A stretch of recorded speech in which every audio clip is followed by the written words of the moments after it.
UFC 290 Stipe Miocic versus John Jones is pretty much going to be one of the biggest cards in the UFC's history, and I think it's going to be a ginormous event. Like I said, most people can agree that Stipe versus Jones is probably going to happen on that card. And we've got some recent fights announced as well. So today, I'm going to be building the mother of all UFC cards right now for International Fight Week, July, UFC 290, okay? I'm going to start off with the opener of my main card, then I'm going to give you my prelims. So I'm going to go opener to main event and give you my prelims. You know what the main event is, but you don't know the rest of this card, and it's going to be fire, okay? Opening up this card, fight that I just saw was kind of in the works. I already booked this fight for this card before they got announced. I'm going to do Della Madalina versus Vicente Luque. I think this is a exciting matchup. A lot of people will pick Della Madalina, me included. But I don't care, dude. I still want the intrigue. I still want the excitement. I still want the finish that's going to come from this fight. And man, Luque, if he pulls this off somehow, it's going to be in violent fashion. So either way, this fight is going to be amazing. I cannot think of a more exciting fight to open this card. Everyone's going to want to see this, dude. Everyone wants this fight to happen. So let's do it. I think this makes the most sense ranking-wise, timeline-wise, excitement-wise. This opens my card. Second fight of the card. We're going to stay in the welterweight division. We're going to do a huge fight in terms of the rankings, and most likely a finish. I'm going to say it's probably going to be a finish win against my boy, but I think we should do Bilal Muhammad versus Shakhkharrahmanov on this pay-per-view card. Shavkat fought on the same card as John Jones. He had a pretty scrappy fight with Jeff Neal, but he got the finish, and it seems like he's going to be quite active. Fought on the same card as Jones as well, so it's going to be good for him to be on another pay-per-view main card. Bilal Muhammad's been ready to fight for ages. He was supposed to fight Colby Covington at UFC 286. Colby ducked him because Bilal's the fucking GOAT of welterweight. And yeah, the winner of this is getting a title shot, so huge implications at welterweight. Probably going to be an exciting back and forth fight. I think Bilal gets finished, unfortunately, by KO. But should be a very exciting matchup.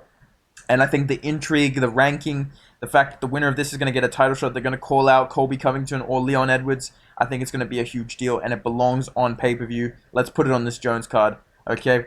Featured fight, okay? I'm going to the bantamweight division. I need all the stars I can get. We've already got Vicente Luque versus Della Madalina. Della Madalina is a rising star in the UFC. We're going to have Stipe and Jones. Okay, let's put another guy that the UFC loves that needs a big push, that has kind of that star potential. Let's do Sean O'Malley versus Corey Sandhagen as the featured fight of this card. I think Sean O'Malley versus the winner of Corey versus Cheeto makes a lot of sense. The winner of this is going to get a title shot too. So I don't want Marab versus O'Malley. I don't think the UFC wants that either. I think we should do Sean O'Malley, International Fight Week, featured fight at T-Mobile on a Jones pay-per-view. And let's do him versus Sandhagen, bro. I think that's a huge fight. Really exciting matchup as well. This is like co-main event of a pay-per-view worthy, fight night main event worthy. So putting it as a featured fight on this pay-per-view. Super intriguing, stylistic matchup in terms of the striking. I would love to see the grappling exchanges between these two as well. And yeah, man, I think this is just going to be one of the biggest cards you can get. And these prelims, dude, when you see these prelims as well, any one of these prelim fights could fill out this main card and make it just as exciting. But I truly believe this pay-per-view is going over 1 million pay-per-view buys. This could go 1.5. So featured fight, let's do Sean O'Malley. Co-main event, let's do a title fight. Huge title fight that's going to be happening soon. A lot of fans aren't happy with it. The UFC wants it. I kind of want to see it. I think it's going to be an intriguing matchup. I think it's actually going to be a pretty good fight. Let's do co-main event. Leon Rocky Edwards versus Colby Covington as the co-main event of UFC 290 in Las Vegas in July. Leon's going to defend his belt now against Colby Covington. Usman's other worst matchup besides Leon was Colby Covington. I think Covington's got better striking than Usman. I think he's going to put on a crazy pace and try and slow Leon down. He's going to spam takedowns. He's going to throw head kicks. He's going to throw jabs. He's going to be in the pocket trying to land shots on Leon. And he was hurting Usman badly, bro. So I can see him having that weird accuracy, that weird power to hurt Leon. Try and get takedowns. But I think Leon would get this one done. But yeah, this would be a huge fight. This alone could be a headliner of a pay-per-view International Fight Week, and I wouldn't be mad. But this is going to bring in international fans. It's going to bring in people who want to see Colby lose. Colby's going to promote this fight. He's going to have beef with Jones as well, who's going to be in the main event. That's going to promote this fight as well. Leon's probably a bigger deal now that he's had that huge fight in the UK and beat Usman twice and had the head kick. Like, he's a very viral star at the moment. So these two is money. money fight at welterweight, bro. Plus, they're on the same card as Bilal vs. Shavkat. So you got those two there as backups if anything goes wrong. And you're setting up your next pay-per-view as well. It's all going to come together really nicely, I think. And I think this would be a really exciting fight. And this would be a huge deal, I think. So, Sean O'Malley, Leon Edwards, Colby Covington, Vicente Luque, Della, Madalina. And now we've got Jones versus Miocic headlining this pay-per-view. It doesn't get much bigger than this, dude. GOAT versus GOAT as the headliner. Jones is a big deal. And he's on a card with Colby Covington, Leon Edwards, Sean O'Malley. Like I said, man, I think this is going to be a huge pay-per-view. This does over 1 million pay-per-views easily, bro. And when you see these prelims, dude, I think this is going to be one of the best cards in UFC history. If this happened right now, this would be one of the best cards in UFC history. I'm very, very confident in that. I think Jones gets this one done, but I think Stipe would be a very, very exciting matchup. I think he's going to do much better than Cyril Gane. I think people are underestimating Stipe because of how he looked in his last fight, but I actually think he has a good chance in this matchup. So, very, very exciting, and man, the selling capabilities, dude. GOAT versus GOAT. Then you've got Colby in the co-main event talking that shit to Leon. UK versus US. You've got Sean O'Malley, the next McGregor on the card. You've got Shavkat. You've got Jack Della Madalena.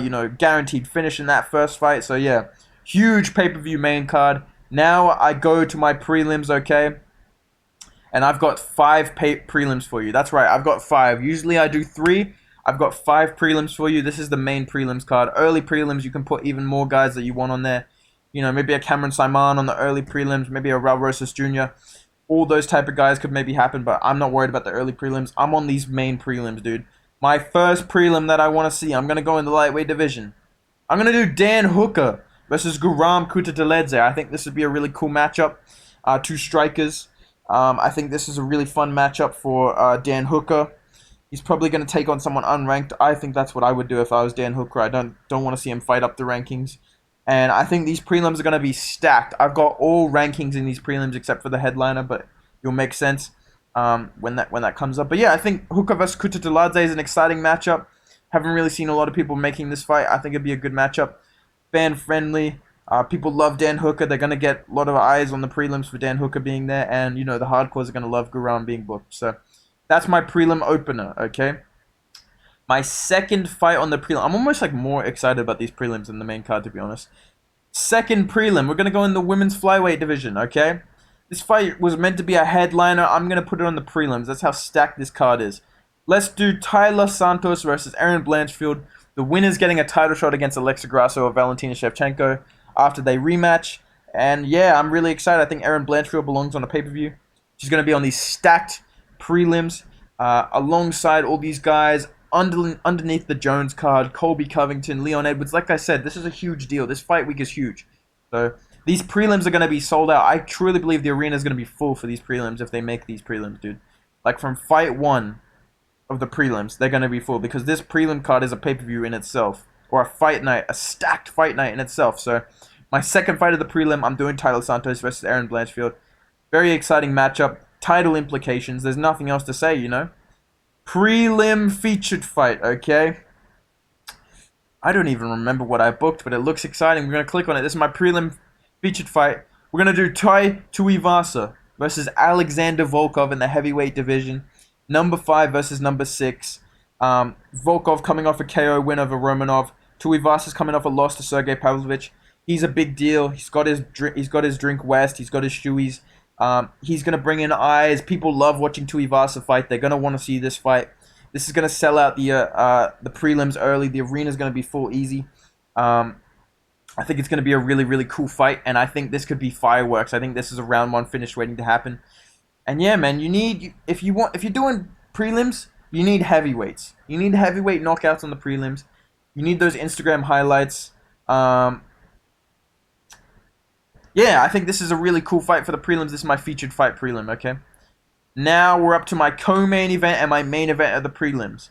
For the co-main event of the prelims, I am going to go with Bo Nickel versus Tresean Gore. People are talking about this fight.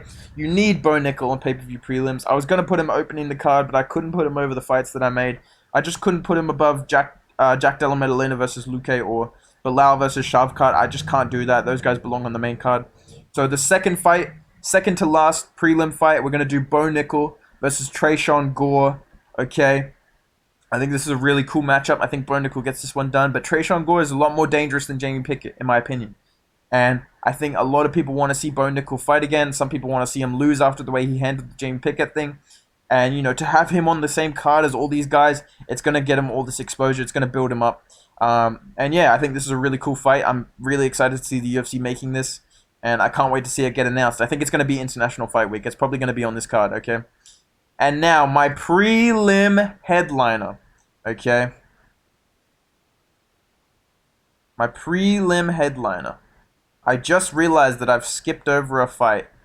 But I don't care. I'll put it as the prelim headliner. I don't give a fuck, alright? In the heavyweight division, alright? I've decided to throw some guys a bone.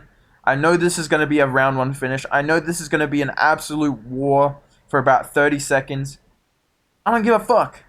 I'm doing Derek Lewis versus Walt Harris on the prelims. I think this would be a really exciting fight. Someone's going down in the first exchange, bro. This is a instant fucking bro. I want to see the main card start. What's the last prelim? You don't want a women's fight as the last prelim because you're going to wait 15 minutes for the main pay-per-view to start. You know, you don't want something too important. You want something that you can kind of go, I missed it. It doesn't really matter. Lewis versus Harris, instant finish, instant fireworks. Either Walt Harris comes in, knocks out Derek Lewis. It's an amazing, beautiful moment. Or Derek Lewis gets his redemption. He knocks out Walt Harris, and the crowd goes fucking mental because he's just KO'd this guy completely dead. I think this would be a really awesome prelim fight. Maybe you can open the prelims with this, but I think these are my 5 prelims. And yeah, that's my UFC 290. Let me know what you think of my card down below. What fights do you want to see at International Fight Week? Are these fights W's? Do you like these fights? Who do you think would win all these fights? And yeah, let me know what you think of this card. Drop a like if you enjoyed this video, and make sure you subscribe for more matchmaking videos, more list videos, more prediction videos, and more streams, boys. All right. Thank you everybody for the support lately. The channel's been doing really well lately. I really appreciate it. And yeah, thank you for watching. Make sure you subscribe. Follow me on Instagram. Follow me on Twitch at bedtimemma. And yeah, boys, see you in the next video. Goodbye.